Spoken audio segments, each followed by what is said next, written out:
இன்றைக்கும் ஒரு வேளை நீங்கள் வேலைக்கு போயிட்டு லேட்டாக டயர்டாக நீங்கள் வந்திருக்கலாம்.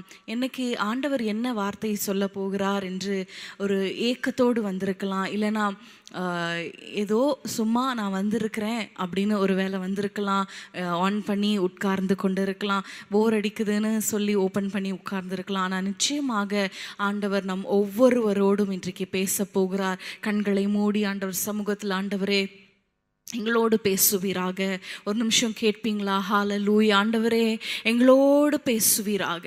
ஆண்டவரே உம்முடைய சத்தத்தை கேட்கும்படிக்கு எங்கள் காதுகள் ஆண்டவரே அது திறந்தருளுவதாக, எங்கள் இருதயங்கள் திறந்தருளுவதாக.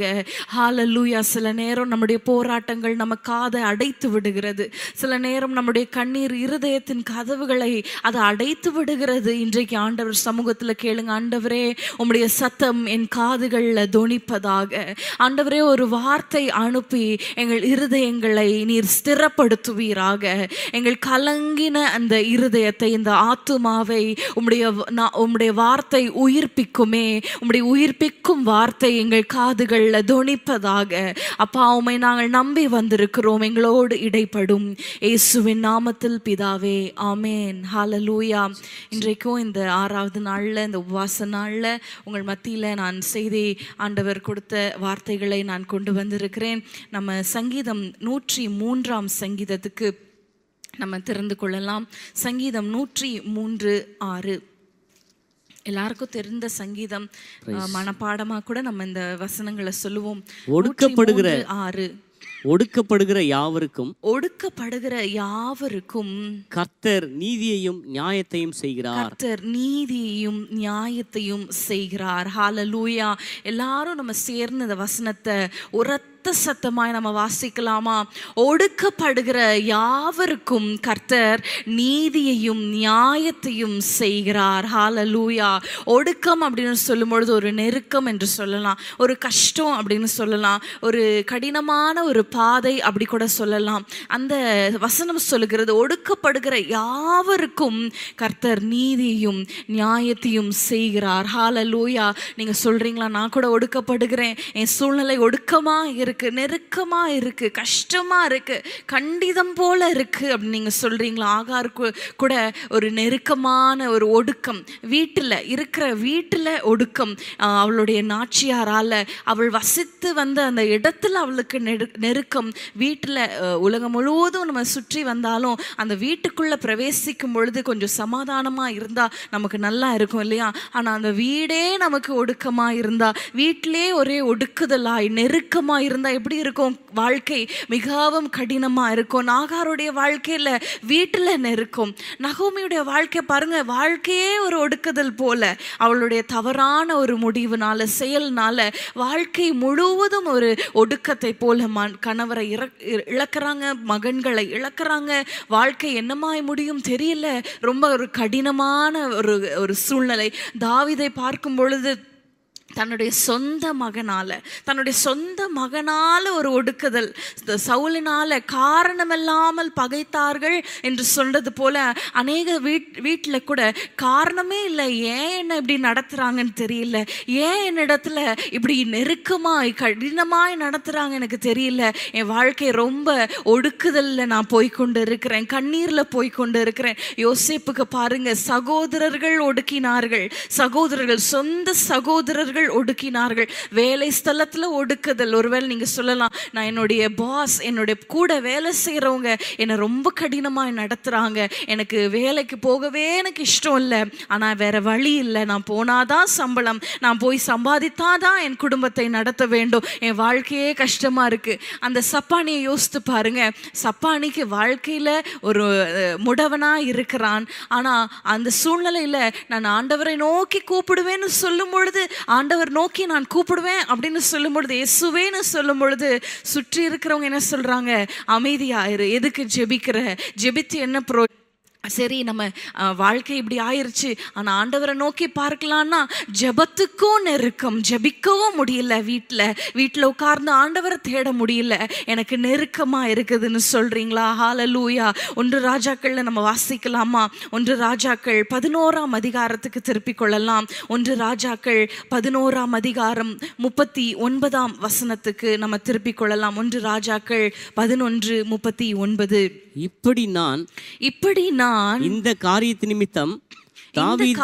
நிமித்தம் தாவீதின் சந்ததியை சிறுமைப்படுத்துவேன், ஆகிலும் என்னாலும் அப்படி இராது என்று சொன்னான். ஹல்லேலூயா. ஆண்டவர் சில தவறுகள்னால தாவீதுடைய பிள்ளைகள், தாவீதுடைய சந்ததியில எழும்பின அந்த ராஜாக்கள் செய்த சில பொல்லாப்பான காரியத்தினால ஆண்டவர் என்ன சொல்லுகிறார்? தாவீதின் சந்ததியை நான் சிறுமைப்படுத்துவேன், ஆனா அது என்னால் அப்படி இராது. ஹல்லேலூயா.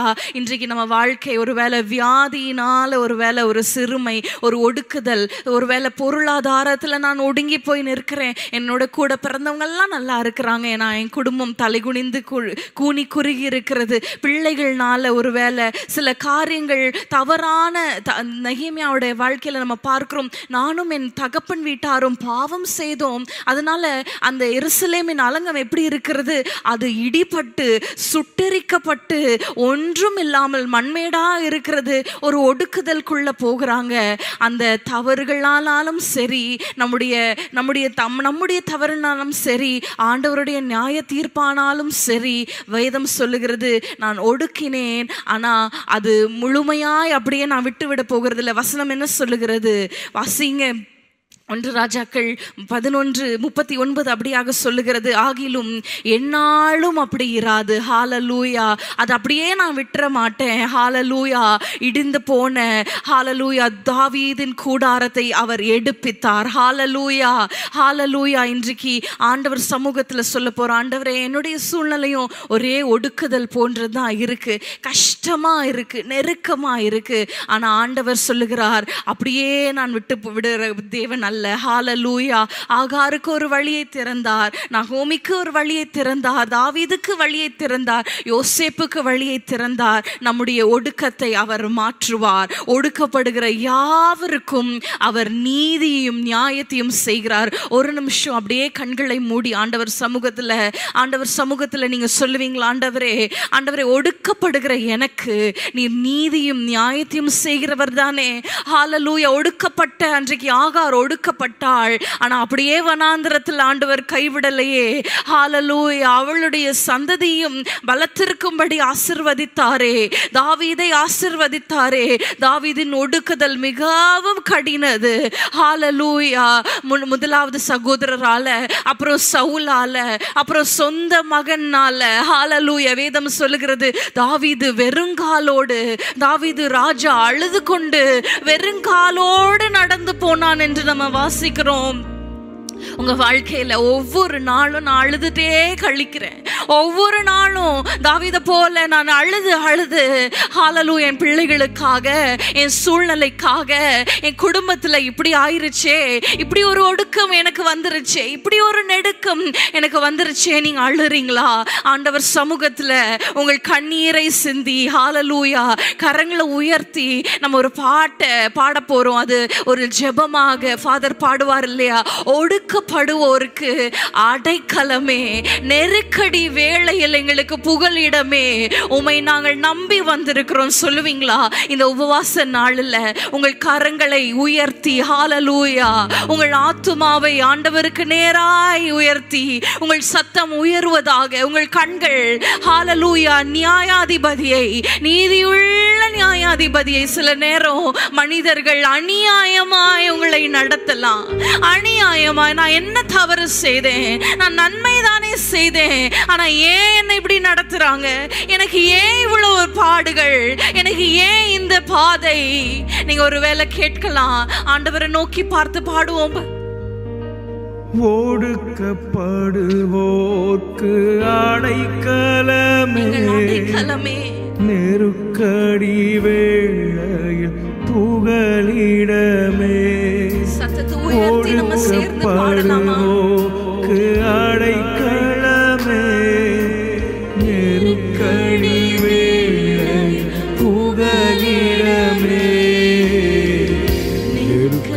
வேளையில் புகலிடமே. உம்மை நாங்கள் நம்பி வந்திருக்கிறோம். உம்முடைய ஆண்டவரே, உம்முடைய நியாயத்தை நம்பி, உம்முடைய வார்த்தையை நம்பி நாங்கள் வந்திருக்கிறோம். சொல்லுங்க.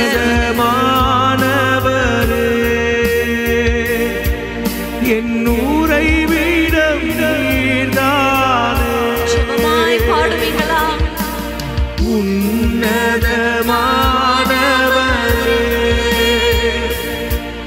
என் ஊரை விடம் நீர்தானே.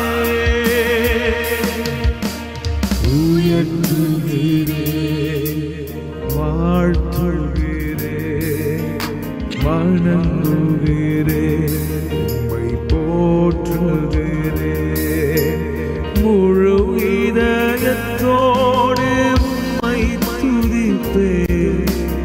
உன்னதமானவரே, உம் அதிசயங்கள் எல்லாம் எடுத்துரைப்பேன். ஒடுக்கப்படுவோருக்கு அடைக்கலமே. ஹல்லேலூயா. ஒடுக்கப்படுவோர்க்கு அடைக்கலமே. நெருக்கடி வேளையில் என் ஒடுக்குதலை மாற்றுகிறவரே, என் புகலிடமே. ஒடுக்கப்படுவோர்க்கு அடைக்கலமே. நெருக்கடி வேளையில் புகலிடமே. நெருக்கடி வேளையில் புகலிடமே. நெருக்கடி வேளையில் புகலிடமே. ஹல்லேலூயா. எங்கள் நெருக்கத்துல, எங்கள் ஒடுக்கத்துல ஆண்டவரே உம்மை நோக்கி பார்க்கிறோம். எங்களுக்கு புகலிடமானவரே, எங்கள் தஞ்சமானவரே.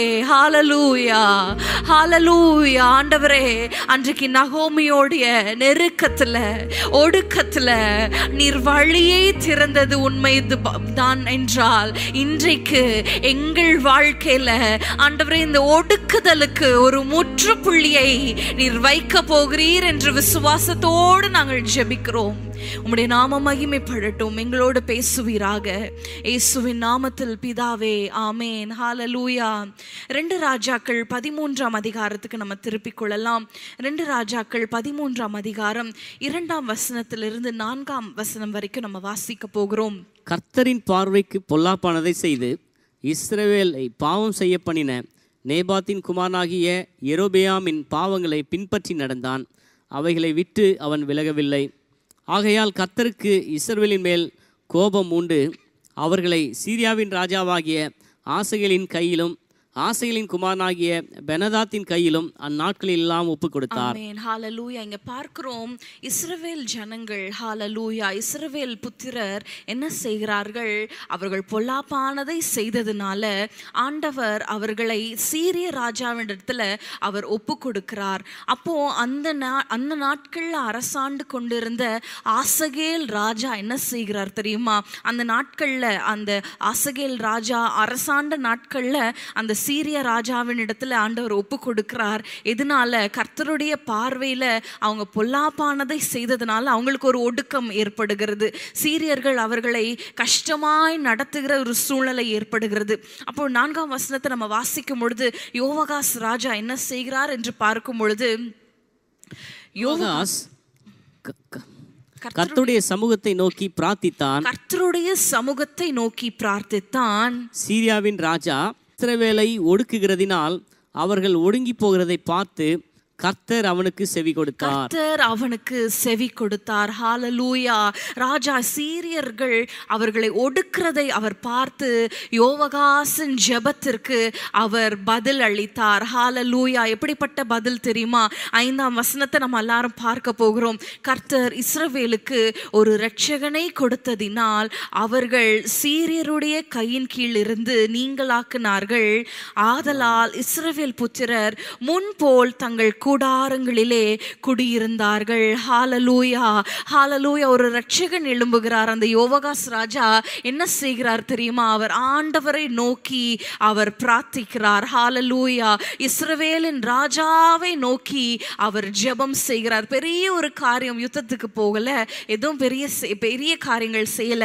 அங்க என்ன செய்கிறார்? அவர் ஜெபத்தை செய்கிறார், அவர் பிரார்த்திக்கிறார். பிரார்த்திக்கும் பொழுது கர்த்தர் செவி கொடுக்கிறார். செவி கொடுக்கும் பொழுது என்ன நடக்கிறது தெரியுமா? இஸ்ரவேல் ஜனங்கள் முன்போல் தங்கள் கூடாரத்தில் அவர்கள் பிரவேசித்து அவங்க அங்க சந்தோஷமாய் வாழுகிற நாட்களுக்குள்ளாக வருகிறார்கள். ஹalleluya.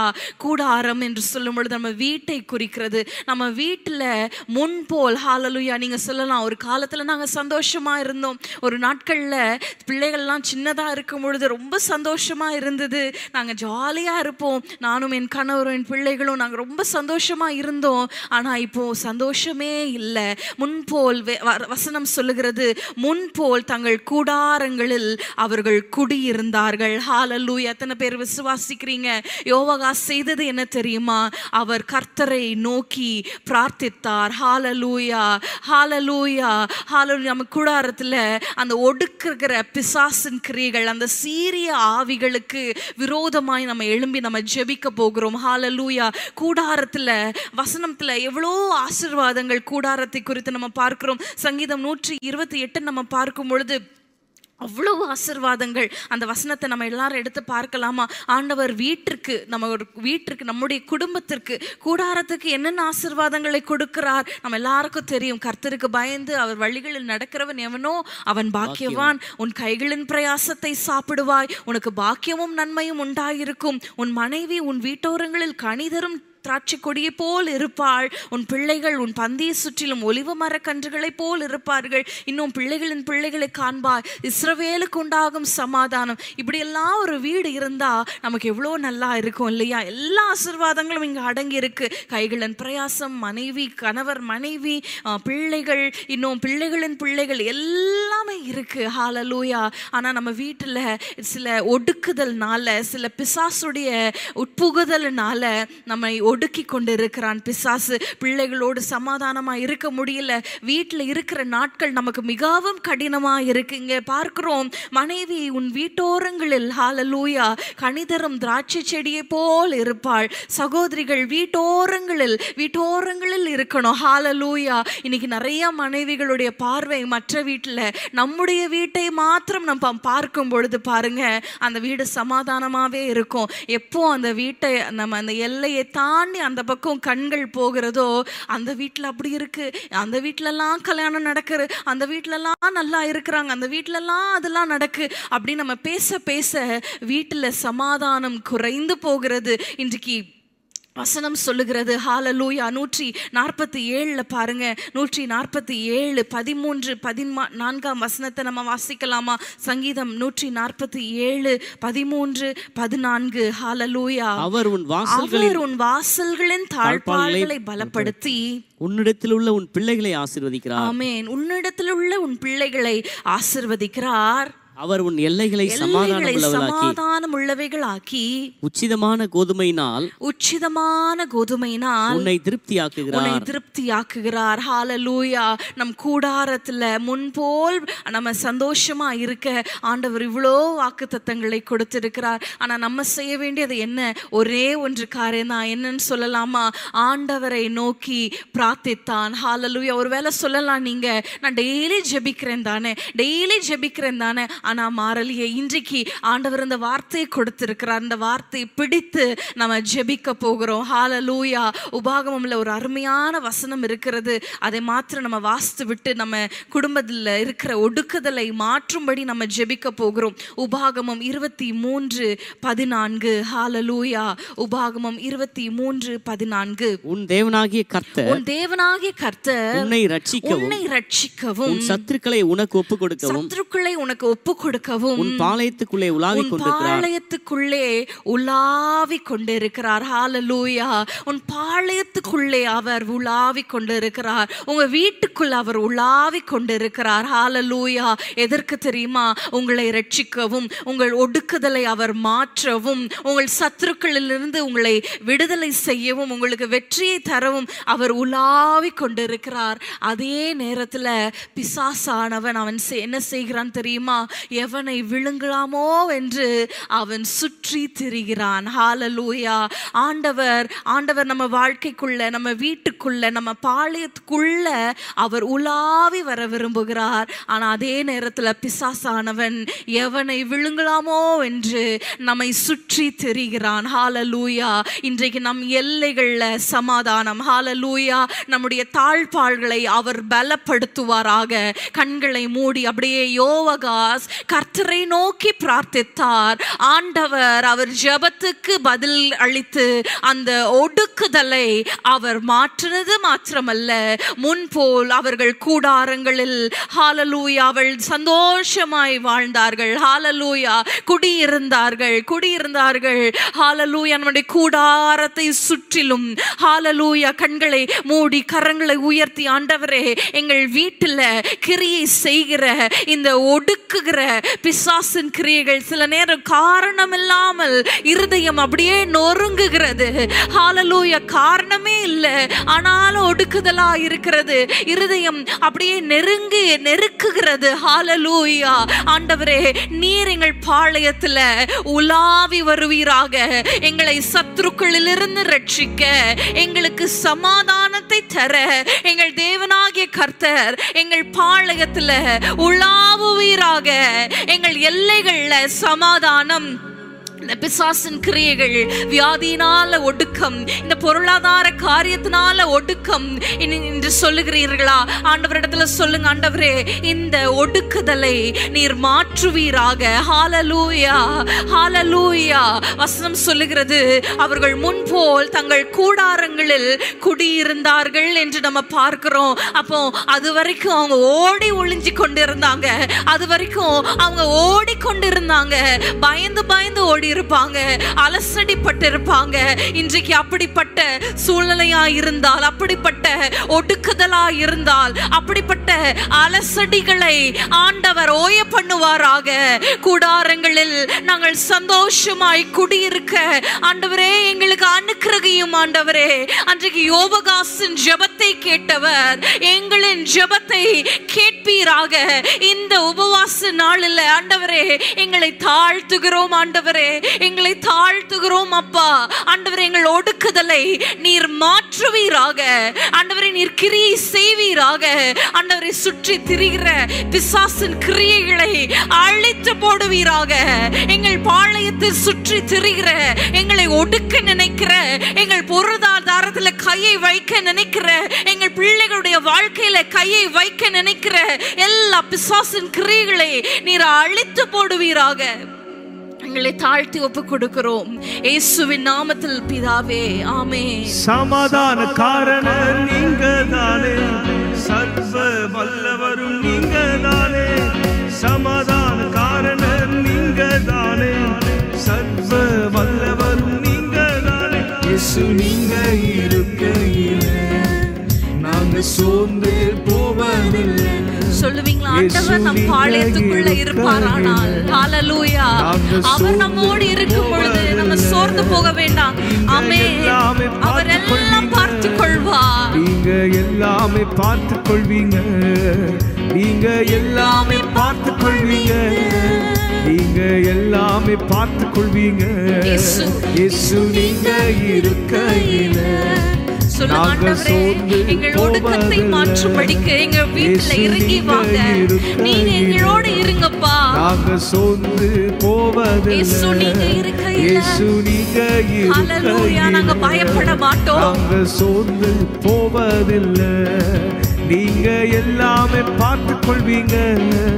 நீங்க எல்லாமே பார்த்துக் கொள்வீங்க. நீங்க எல்லாமே பார்த்துக் கொள்வீங்க. நீங்க எல்லாமே பார்த்துக் கொள்வீங்க. ஆமென். ஹalleluya. அவர் நம் பாளையத்துல இருக்கும் பொழுது அவர் எல்லாவற்றையும் பார்த்து கொள்வார். ஹalleluya, ஹalleluya. அவர் எல்லைகள்ல சமாதானம், உசிதமான கோதுமையினால் நம்மளை திருப்தி ஆக்குகிற தேவன். ஹalleluya. அந்த ஒடுக்கம் இருக்கும் பொழுது பாருங்க, இருதயத்துல எவ்வளோ காரியங்கள் இருந்தாலும் ஒரு திருப்தியே இருக்காதுல்ல, கஷ்டமா இருக்கும். ஆனா ஆண்டவர் நம்ம வாழ்க்கையில நம்ம குடும்பத்துல அவர் இறங்குவார். ஆனால் ஹalleluya, அவர் நமக்கு ஒரு திருப்தியுள்ள வாழ்க்கையை, ஹalleluya, முன்போல், ஹalleluya. ஆரம்பத்துல நாங்க சந்தோஷமா இருந்தோம், அப்படி இருந்தோம், இப்படி இருந்தோம் சொல்றீங்களே, அதே போல் ஆண்டவர் நம்மை சந்தோஷப்படுத்த அவர் போதுமானவராய் இருக்கிறார். ஹalleluya, ஹalleluya. யாத்ராகமம் 1ஆம் அதிகாரத்துக்கு நம்ம திருப்பிக் கொள்ளலாம். யாத்ராகமம் 1ஆம் அதிகாரம் 12, 13 வசனங்களை நம்ம வாசிக்கலாமா? யாத்ராகமம் 1, 12, 13. ஆனாலும் அவர்களை எவ்வளவு ஒடுக்கினார்களோ அவ்வளவாய் அவர்கள் பலுகி பெருகினார்கள். ஆகையால் அவர்கள் இஸ்ரவேல் புத்திரரை குறித்து எரிச்சல் அடைந்தார்கள். அடுத்த வசனம், எகிப்தியர் இஸ்ரவேல் புத்திரரை கொடுமையாய் வேலை வாங்கினார்கள். ஹalleluya. இஸ்ரவேல் புத்திரர் எகிப்தில் இருக்கும் பொழுது அங்க பார்க்கிறோம், யோசேப்பை அறியாத ஒரு பார்வோன் எழும்புகிறார். அப்போ அந்த பார்வோன் என்ன செய்கிறார்? இஸ்ரவேல் ஜனங்களை அவர் ஒடுக்குகிறார். என்ன செய்தாங்க இஸ்ரவேல் ஜனங்கள்? அவங்க ஒன்றும் செய்யல. அவங்க என்ன ஆகுறாங்க? அவங்க பலத்த ஜாதியா இருக்கிறாங்களே அப்படின்னு சொல்லி அவர்கள் மேல ஒரு பொறாமையினால ஒடுக்குதலை நம்ம அங்க பார்க்கிறோம். ஒடுக்குறாங்க.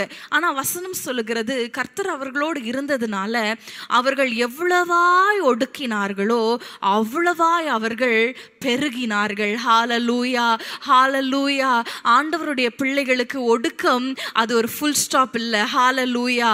எவ்வளவாய் ஒடுக்குகிறார்களோ, எவ்வளவாய் பிசாசு ஒடுக்குகிறானோ அதுக்கு அதிகமாய் ஆண்டவர் நம்மை பெருக பண்ணுகிற தேவன். ஹalleluya.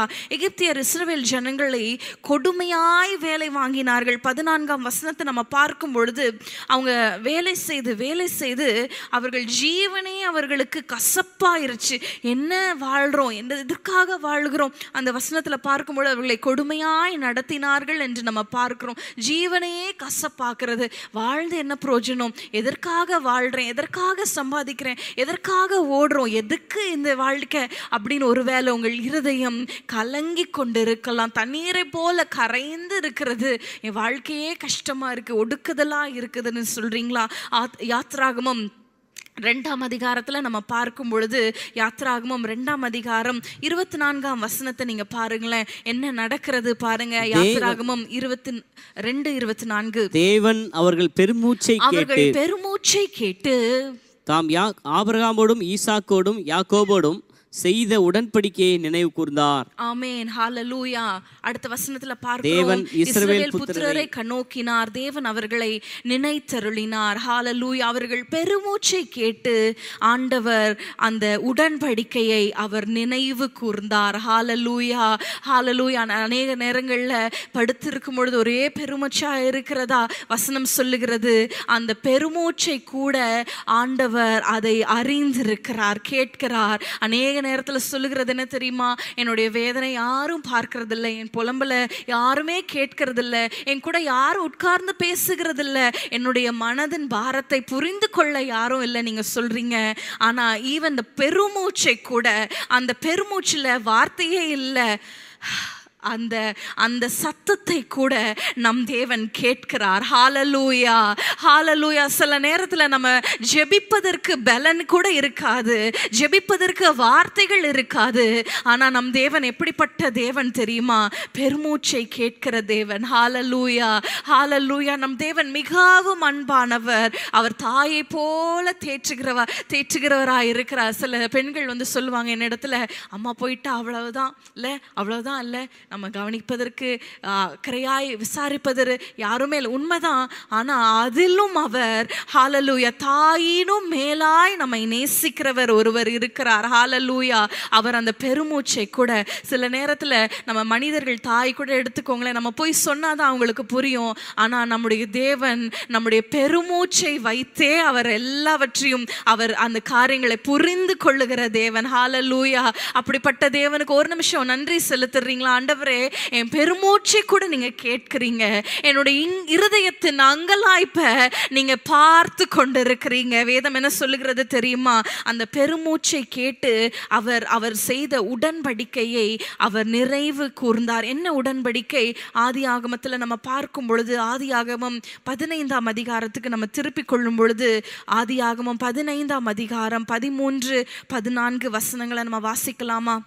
அப்பொழுது அவர் ஆபிரகாமை நோக்கி உன் சந்ததியார் தங்களுடையதல்லாத அந்நிய தேசத்தில் பரதேசிகளாயிருந்து அத்தேசத்தாரை சேவிப்பார்கள் என்றும் அவர்களால் 400 வருஷம் உபத்திரவப்படுவார்கள் என்றும் நீ நிச்சயமாய் அறிய கடவாய். இவர்கள் சேவிக்கும் ஜாதிகளை நான் நியாயந்தீர்ப்பேன், பின்பு மிகுந்த பொருள்களுடனே புறப்பட்டு வருவார்கள். ஆமென், ஹல்லேலூயா. கொஞ்ச காலம் பாடுகளை அனுபவிப்பார்கள், பிற்பாடு என்ன ஆண்டவர் செய்வார்? பொருட்களுடனே புறப்பட்டு வருவார்கள். ஹல்லேலூயா. நம்ம பார்க்கிறோம், அந்த இஸ்ரவேல் ஜனங்கள் 400 வருஷம் கடுமையாய் அவர்கள் அந்த உபத்திர பாதையில நடந்து போகிறார்கள். ஆனா ஆண்டவர் அந்த பெருமூச்சை கேட்டு, ஹல்லேலூயா, யாத்திராகமம் 3ஆம் வசனத்துல அழகாய் அதுல போடப்பட்டிருக்கிறோம். யாத்திராகமம் 3ஆம் அதிகாரம் 8ஆம் வசனத்தை நம்ம வாசிக்கலாமா? யாத்திராகமம் 3:8 அதுல நம்ம பார்க்கிறோம், அவர்கள் எகிப்தியரின் கைக்கு விடுதலையாக்கவும் அவர்களை அந்த தேசத்திலிருந்து நீக்கி கானானியரும் ஏத்தியரும் எமோரியரும் பெருசியரும் ஏவியரும் எபூசியரும் இருக்கிற இடமாகிய பாலும் தேனும் ஓடுகிற நலமும் விசாலமுமான தேசத்தில் கொண்டு போய் சேர்க்கவும் இறங்கினேன். ஹல்லேலூயா, ஹல்லேலூயா. அவர் இறங்கினார். ஹல்லேலூயா. இன்றைக்கு நம்முடைய கூக்குரலை கேட்டு, நம்முடைய வேதனையை கேட்டு எதற்கு இறங்க போகிறார் தெரியுமா? அந்த நலமான தேசத்துல நம்மளை கொண்டு போய் சேர்க்கிற. ஹல்லேலூயா, ஹல்லேலூயா.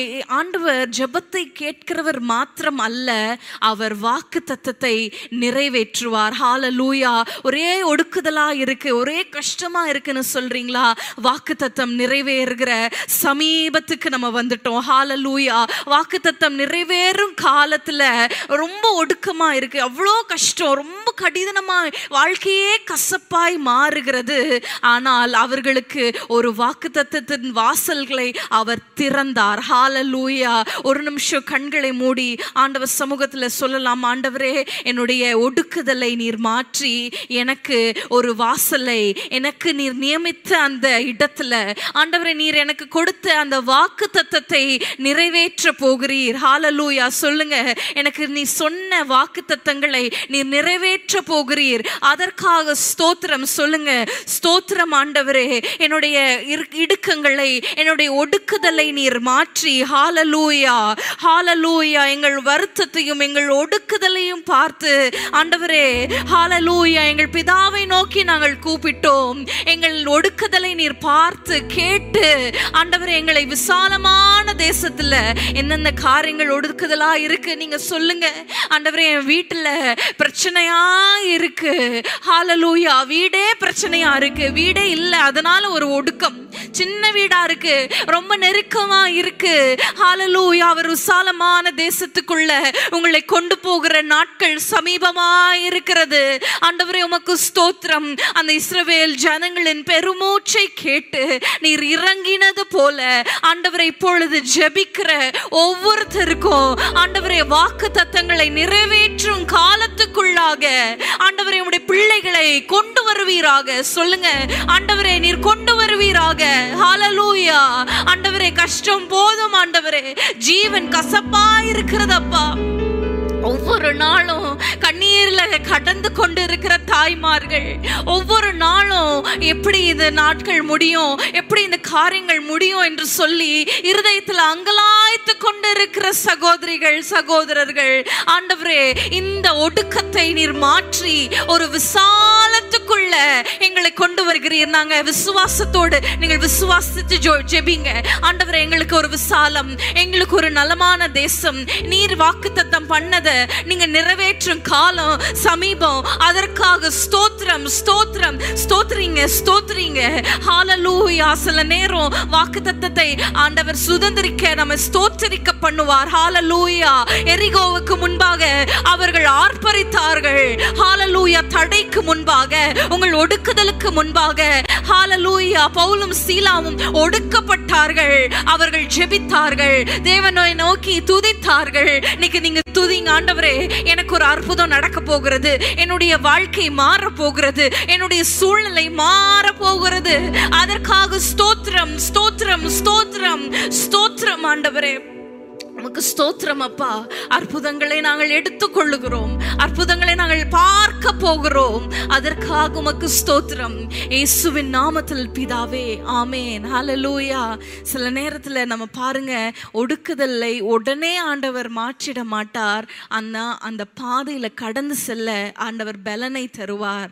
ஹalleluya. இன்றைக்கு உங்கள் ஒவ்வொருவருக்கும் பலனை கொடுத்திருக்கிறார் என்று விசுவாசிக்கிறேன். அந்த ஆசீர்வாதத்தை கிட்ட வரும் பொழுது பாருங்க, நம்ம வாயில தேவையில்லாத வார்த்தைகளை பேசி விடுவோமானால் அந்த ஆசீர்வாதங்களை நம்ம இழக்க வேண்டியதாய் மாறிவிடும். அன்றைக்கு பாருங்க, அந்த காலேபும் யோசுவா மாத்திரம் அவங்க விசுவாச வார்த்தையை பேசினதுனால அவங்க அந்த ஆசீர்வாதத்தை அவங்க சுதந்திரித்து கொண்டாங்க. இன்றைக்கு நம்ம வாயினால எந்த ஒரு தேவையில்லாத வார்த்தையும் பேசாத படிக்கு ஆண்டவரை நம்ம ஸ்தோத்தரிப்போம். ஹalleluya. ஆண்டவர் ஒடுக்குதலை மாற்றும் பொழுது அவர் எப்படி ஆசீர்வதிக்கிறார் தெரியுமா? நியாயாதிபதிகள் 4ஆம் அதிகாரத்துக்கு நம்ம திருப்பிக் கொள்ளலாம். நியாயாதிபதிகள் 4ஆம் அதிகாரம் 2-3 வசனங்களை நம்ம பார்க்க போகிறோம். நியாயாதிபதிகள் 4:2 மற்றும் 3. ஆகையால் கர்த்தர் அவர்களை ஆத்சோரில் ஆளுகிற யாபீன் என்னும் கானானியருடைய ராஜாவின் கையிலே விற்று போட்டார். அவனுடைய சேனாதிபதிக்கு சிஸ்ரா என்று பேர். அவன் புரஜாதிகளுடைய பட்டணமாகிய அரோசேத்திலே குடியிருந்தான். அவனுக்கு 900 இருப்புரதங்கள் இருந்தது. அவன் இஸ்ரவேல் புத்திரரை 20 வருஷம் கொடுமையாய் ஒடுக்கினான். 20 வருஷம் கொடுமையாய் ஒடுக்கினான். இஸ்ரவேல் புத்திரர் கர்த்தரை நோக்கி முறையிட்டார்கள். இஸ்ரவேல் புத்திரர் கர்த்தரை நோக்கி முறையிட்டார்கள். ஹalleluya. அவன் கொடுமையாய் ஒடுக்கினான். எவ்வளவு வருஷம்? 20 வருஷம். ரொம்ப ஒரு நீண்ட காலம் அவர்கள் கொடுமையை, ஒடுக்குதலை அனுபவிக்கிறாங்க. ஆனா அந்த இடத்துல நம்ம பார்க்கிறோம், தெபோரால், பாராக் மற்றும் யாகேல் இவங்க எல்லாரும் அவங்க அந்த சிசராவை முறியடிக்கிறாங்க. முறியடிக்கும் பொழுது நியாயாதிபதிகள் அடுத்த அதிகாரம் கடைசியில் நம்ம பார்க்கும் பொழுது நியாயாதிபதிகள் 5ஆம் அதிகாரம் 31ஆம் வசனத்தை நம்ம பார்க்கும் பொழுது அது இப்படியாக முடிகிறது. பின்பு தேசம் 40 வருஷம் அமைதலா இருந்தது. ஹalleluya. முதலாவது நம்ம பார்த்தோம், 20 வருஷம் கொடுமையை அனுபவிக்கிறாங்க. ஆனா அந்த முடிவில் ஆண்டவர் வெற்றியை, சத்ருவின் மேல வெற்றியை கொடுத்து அவங்களுக்கு டபுள் போர்ஷன். ஹalleluya. எவ்வளவு நாட்கள் கஷ்டத்தை அனுபவித்தார்களோ அதற்கு ஈடாய் கிடையாது, அதற்கும் அதிகமாய் அவர்களை அமைதலுள்ள நாட்களுக்குள்ளாக ஆண்டவர் கொண்டு சென்றார். ஹalleluya. அதே போலதான் இஸ்ரவேல் ஜனங்களை நம்ம பார்க்கிறோம். எவ்வளவு கஷ்டமாய் அவங்க கஷ்டத்தை அனுபவித்தார்களோ அவங்க புறப்படும் பொழுது பாருங்க, மிகுந்த பொருட்களோடு புறப்பட செய்தார். ஹalleluya. இன்றைக்கு எந்தெந்த காரியங்கள்லாம் கஷ்டப்படுறீங்களோ, எங்க அம்மா எப்பவுமே சொல்லுவாங்க, நீ எந்தெந்த காரியத்துலலாம் இன்றைக்கு கஷ்டப்படுறியோ நாளைக்கு அதுல ஆண்டவர் உன்னை மேன்மையாய் வைப்பாருன்னு சொல்லுவாங்க. அடிக்கடி சொல்லுவாங்க, அம்மா சொல்லுவாங்க, அந்த நாட்கள்ல ஃபோன் இருக்காது, எங்க வீட்டுல ஃபோன் இருக்காது.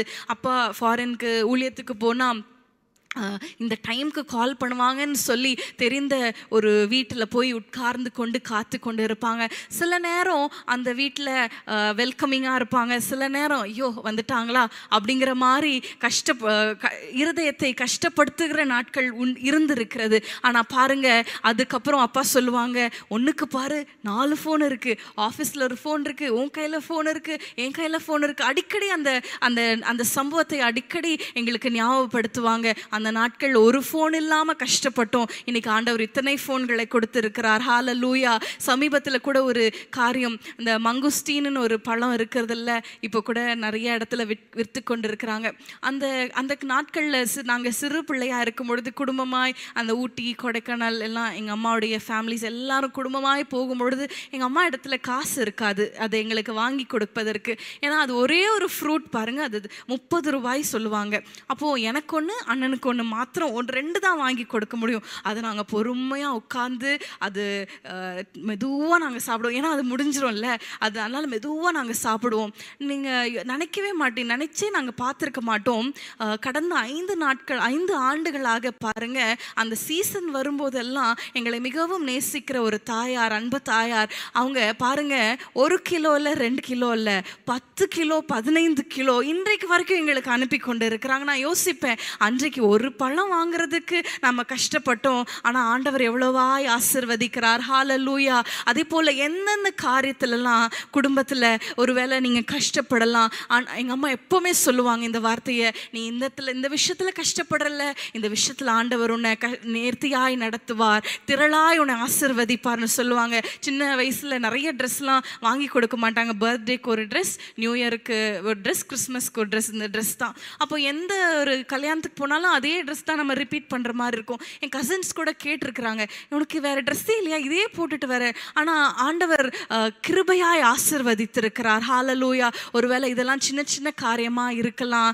நான் உங்களுடைய விசுவாசத்தை தூண்டுவதற்காக சொல்லுகிறேன். உங்கள் வாழ்க்கையில் கஷ்டப்படுகிற எல்லா காரியத்திலும் ஹல்லேலூயா, அது ஒரு சின்ன ஒரு பழமாக இருக்கலாம், 30 ரூபா காரியமாக இருக்கலாம், இல்லை தீர்க்கக்கூடாத பிரச்சனையாக இருக்கலாம், எல்லாவற்றையும் அவர் மாற்ற அவர் போதுமானவராய் இருக்கிறார். எந்தெந்த காரியத்திலலாம் எனக்கு இடுக்கத்தை நீங்கள் நெருக்கத்தை நீங்கள் அனுபவிக்கிறீங்களோ, ஒருவேளை ஒரு சகோதரி சொன்னாங்க, திருமணமான புதுசில் ஒரே ஒரு ரூம் தான், அதில் 4 பிள்ளைகளை நான் வளர்த்தேன், ஆனால் இன்றைக்கு 4 ரூம்கள் உடைய வீட்டை ஆண்டவர் கொடுத்திருக்கிறார் என்று சொன்னாங்க. பாருங்க, எவ்வளோ ஒடுக்கினாலும் அவ்வளவாய் ஆண்டவர் பெருக பண்ணுகிற தேவன். ஹல்லேலூயா.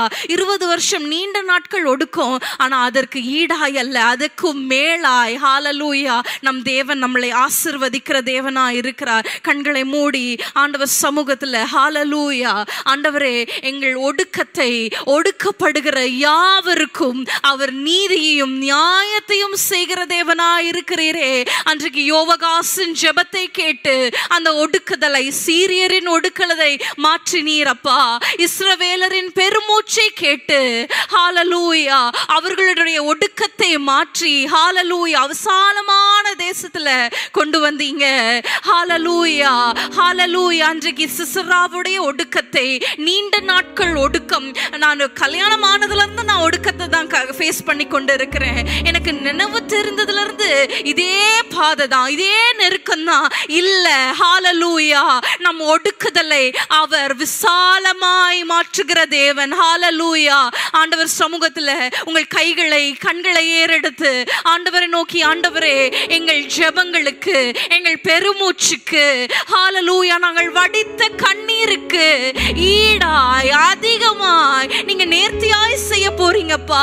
நீங்க நேர்த்தியாய் செய்ய போறீங்க. விசுவாசத்தோடு நீங்க சொல்லுங்க, ஆண்டவரே எங்களுக்கு அதிகமாய் செய்ய போறீங்க. அந்த வாக்குத்தத்தம் எல்லாம் நிறைவேறுதலுக்கு வரப்போகிறது. ஆண்டவரே, மந்தமா இருந்த நாட்கள் முடிய போகிறது, கண்ணீர் முடிய போகிறது, இருதயம் நெருக்கப்பட்டது முடிய போகிறது, வாழ்க்கையே கசப்பாய் இருந்தது, ஆனா எங்களை சந்தோஷமான நாட்களுக்குள்ளாக ஹல்லேலூயா யாக்கோபு பூத்து காய்த்து வேர்பற்றுகிற நாட்கள் வரும் என்று சொன்னது போல ஆண்டவரே எங்களுடைய வாழ்க்கையில அற்புதங்களை செய்கிற நாட்கள் வருவதாக. கடந்த 6 மாதங்கள் ஆண்டவரே ஒன்றுமே நாங்க பார்க்கல, ஒரு சந்தோஷத்தையும் அனுபவிக்கல, ஒரு மாற்றமும் வரல. ஹல்லேலூயா. ஆண்டவரே இந்த உபவாச நாளில் உம்மை நோக்கி பார்க்கிற யாவருக்கும் நீர் ஆண்டவரே ஒடுக்கப்படுகிற யாவருக்கும் நீர் நீதியை, நியாயத்தை, அற்புதங்களை நீர் செய்வீராக. உம்மை நோக்கி பார்க்கிறோம். அற்புதங்களை காணம் பண்ணுங்க இயேசுவின் நாமத்தில் பிதாவே, ஆமென். ஏழைகளின் பலன் நீரே, எளியோரின் நம்பிக்கை நீரே. ஏழைகளின் பலன் நீரே, எளியோரின் நம்பிக்கை நீரே. திக்கற்றோர் வேதனை அறிந்து உதவிடும் தகப்பன் நீரே. திக்கற்றோர் வேதனை அறிந்து உதவிடும் தகப்பன் நீரே. இயேசு மகாராஜா எங்கள் நேசா, இரக்கத்தின் சிகரம் நீரே. இயேசு மகாராஜா எங்கள் நேசா, இரக்க இரக்கத்தின் சிகரம் நீரே. உமது முகம் நோக்கி பார்த்தவர்கள் வெட்கப்பட்டு போவதில்லை. உமது திருநாமம் அறிந்தவர்கள் கைவிடப்படுவதில்லை. உமது முகம் நோக்கி பார்த்தவர்கள் வெட்கப்பட்டு போவதில்லை. உமது திருநாமம் அறிந்தவர்கள் கைவிடப்படுவதில்லை. நம்பினோரை நீர் மறப்பதில்லை. உம்மை தேடி வந்தோரை வெறுப்பதில்லை. நம்பினோரை நீர் மறப்பதில்லை. உம்மை தேடி வந்தோரை வெறுப்பதில்லை. உடைந்த பாத்திரம் என்று நீர் எவரையும் தள்ளுவதில்லை. உடைந்த பாத்திரம் என்று நீர் எவரையும் தள்ளுவதில்லை. ஒன்றுக்கும் உதவாதோர் என்று நீர் எவரையும் சொல்லுவதில்லை. ஒன்றுக்கும் உதவாதோர் என்று நீர் எவரையும் சொல்லுவதில்லை.